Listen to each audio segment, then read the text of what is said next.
2015, an elite DFS Army Commando unit formed to bring high-level DFS strategy to the masses. Today, hated by DFS sharks and lineup sellers alike, they continue their quest to turn Joe into DFS pros.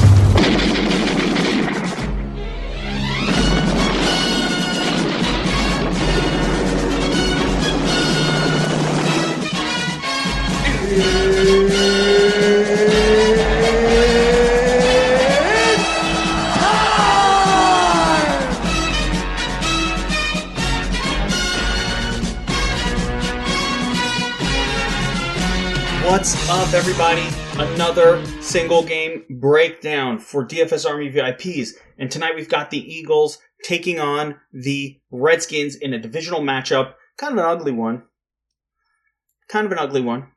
Not gonna lie. Probably wouldn't be super excited to watch this game as a standalone game. But nonetheless, the people in Vegas have this game installed with a 45-point projection, with the Eagles coming in as 6-point favorites. So, Eagles at home, heavily favored. I'm looking for an Eagles offensive focus in this particular approach tonight, and then we'll mix in some Redskins players because we're forced to. Okay, now right off the bat, defensively, just to be clear, Eagles, they can't stop the run. 27th DVOA. Not great against the pass. Redskins, not great versus the run or the pass as well. Both teams are pretty good at limiting scoring, but that's irrelevant. So this is a neutral matchup on paper.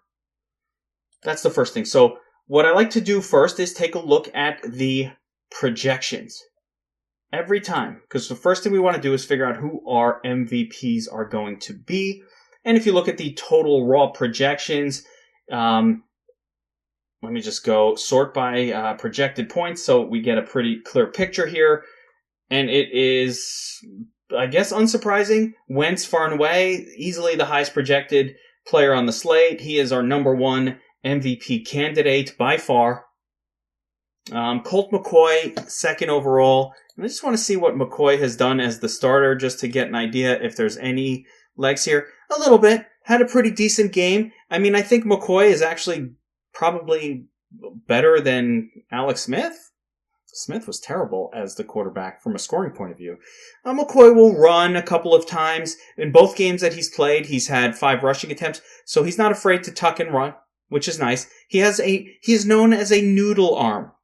So this is not a quarterback that's tossing deep bombs. But, against Dallas in a down big situation in the last game, he got 24 completions, couple touchdowns, and wound up putting up 18 points when you tack on the rushing yard. So he can do what he do.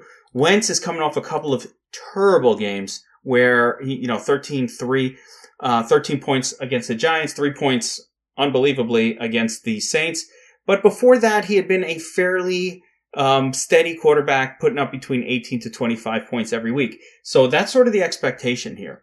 Now, if Wentz is doing well, it's probably going through the arm or being passes to either Ertz, Tate, or Alshon Jeffrey.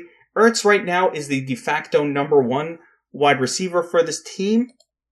He is a captain candidate. Why? Because he's definitely had games, not a lot.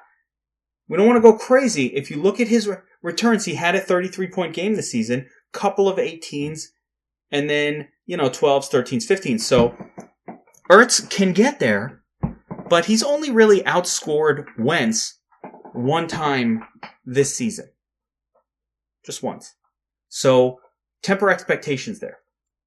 I do like Ertz as the top potential pass catcher for the Eagles. And what I'm not expecting are massive scores from multiple players on the same team. This doesn't really project as a super high scoring game. So it's unlikely that you'll get, 3 or 4 players all crushing. All right. Going on through, got to get some exposure to McCoy as well. Don't love him, but certainly as a quarterback, he's going to bring a high floor to the table. So going to get some McCoy exposure. I'm going to call it 40%, 45% Wentz for me. And this is FanDuel. Probably 20% McCoy, maybe 15% Ertz. That gets us to 65, 70, 80. And then we've got 20% more to distribute. And I would mix that up between Peterson, Josh Adams, Golden Tate, and even Chris Thompson. Gonna throw Chris Thompson in the mix. Let's see if the old Chris Thompson comes back. Highly unlikely. But nonetheless, he seems to be set up to start. So, all right, continue to go through the player positions. Josh Adams, the primary running back for the Eagles right now, had a couple good games in a row. 22 carries last week. That's very, very good. So we want to get back on the Josh Adams train. He is an MVP candidate / captain candidate. Adrian Peterson's prospects diminish a little bit for me. He still has potential here. He's going to get the up the gut carries, and we know this isn't a great Philadelphia run defense, but he needs probably more than one touchdown to make value. He has not been a guy who's getting you 100 yards a game in recent weeks. So a couple tough defenses, but even when they played the Bucks, didn't do that much. So Adrian Peterson in the mix, but a little expensive here. He's going to have to get a couple touchdowns.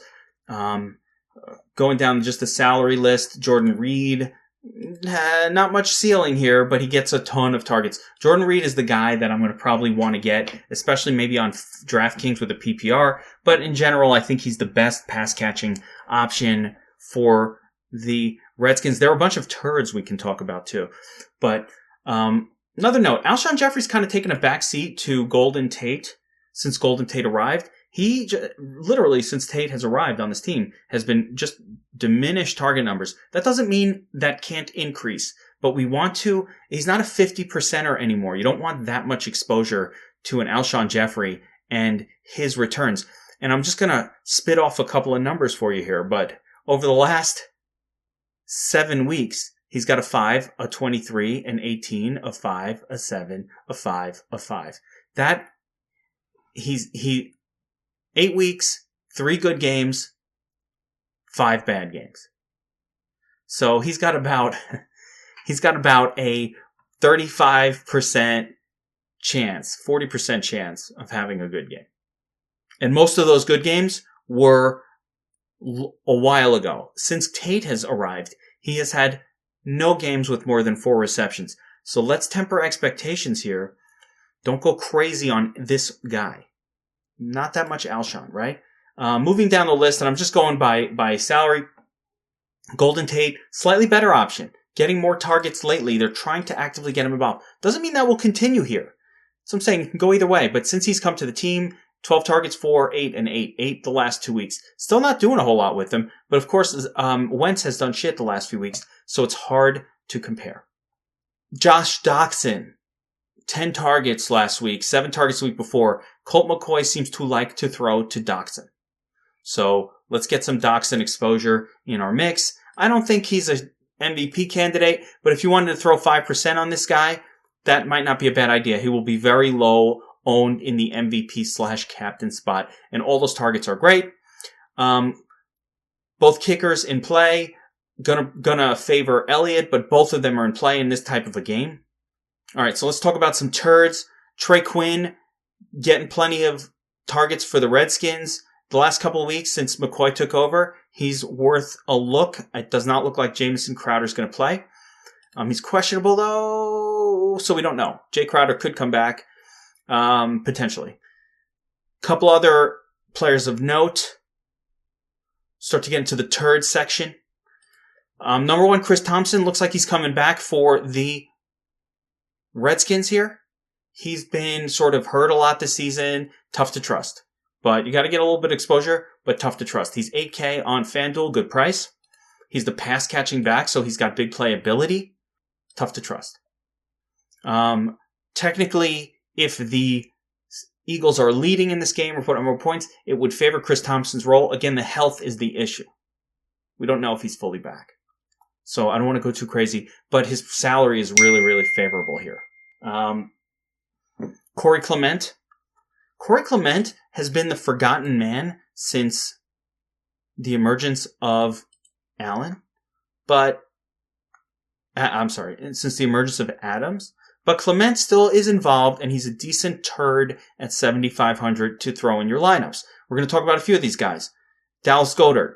Okay. 10%er. Still gets a couple targets every week. We saw last night, the turd can get you 10. That's how you win the tournament.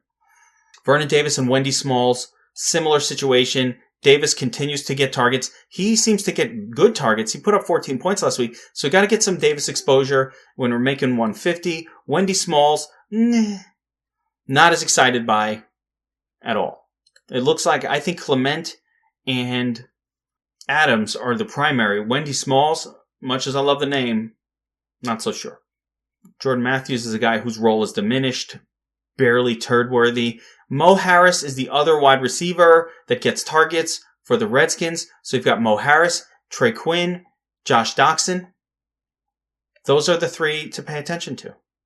Beyond that, those are all your turds for this game. So I'm just going to run the Dom station real quick with some of the settings that I put in already. I want to see who's just popping in the flex.